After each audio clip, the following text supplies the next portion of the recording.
నోట్లో నుండి గబ్బు గబ్బు ఒకటే గబ్బు. నీ నోట్లో నుంచి స్మెల్ వస్తుందంటే నువ్వు బ్రష్ సరిగ్గా చేయట్లేదని కాదు, నీకు చాలా దరిద్రమైన అతి చండాలమైన బ్యాడ్ హ్యాబిట్స్ ఉన్నాయని. బాడీలో ఉన్న టాక్సిన్స్ అన్ని నవరంధ్రాల నుంచి బయటికి పోవడానికి ట్రై చేస్తాయి. మరి నీ నవరంధ్రాలు పెద్ద రంధ్రాలు నీ నోరే కదా, అందుకే నోట్లో నుంచే ఎక్కువ స్మెల్ వచ్చింది. ఈ నోరు గబ్బు కొట్టే బ్యాచ్ కి బ్రో నువ్వు మాట్లాడేటప్పుడు నీ నోట్లో నుంచి స్మెల్ వస్తుందని చెప్తే ఇక వాడు మనతో మాట్లాడే మానేస్తున్నాడు, అంత ఈవో తీసుకుంటాడు. కొంతమంది ఆఫీస్ బ్రేక్ టైంలో సిగరెట్లు తాగి లిఫ్ట్ ఎక్కుతారు. డైరెక్ట్ గా లిఫ్ట్ డోర్ క్లోజ్ అయిన వెంటనే ఇక లోపల ఉన్న వాళ్ళంతా ఆ సిగరెట్ స్మెల్ కి చచ్చిపోతారు. అంతటితో ఆగుతాడా, వాడు వచ్చి వాడి సీట్ లో కూర్చుంటాడు.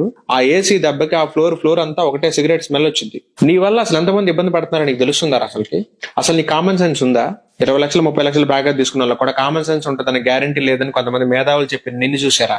బురద కాలంలోంచి స్మెల్ వస్తుంటే బురద క్లీన్ చేయాలి కానీ బ్లీచింగ్ పౌడర్ కొట్టడం ఏంటి? నీ నోట్లోంచి స్మెల్ వస్తుంటే యాలుక్కాయలు, లవంగాలు, సెంటర్ ఫ్రెష్లు, బబుల్ గమ్లు, మౌత్ వాష్ వాడతావు కానీ దానికి రూట్ కాజ్ మాత్రం ట్రీట్ చేయడానికి ట్రై చేయవు. నీకు విషయం తెలుసా, 5-6 సంవత్సరాల పాటు కంటిన్యూస్ గా 3 పూట్ల రా ఫుడ్ తింటే మీరు రోజు అసలు బ్రష్ చేయాల్సిన అవసరమే లేదు. వీక్లీ ఒక్కసారి పేస్ట్ చేసుకుని బ్రష్ చేసుకుంటే చాలు, మిగతా 6 రోజులు జస్ట్ నోట్లు నీళ్లు పోసుకుని పుక్కులిస్తే చాలు. మీకు ఇవన్నీ తెలిసే ఛాన్సే లేదు, ఎందుకంటే మీ లైఫ్ లో కనీసం ఒక్క రోజు కూడా మీరు కంప్లీట్ గా రా ఫుడ్ తినలేదు. నీ నోట్లోంచి స్మెల్ వస్తుంటే మార్చాల్సింది పేస్టో బ్రషో కాదు, నీ ఫుడ్ హ్యాబిట్స్. అంటే ప్రాబ్లం నీ నోట్లో లేదు, నీ గట్ లో ఉంది. ఓవరాల్ బ్రష్ చేసుకుని కోల్గేట్ పేస్ట్ చేసుకుని యుద్ధానికి బయలుదేరదు.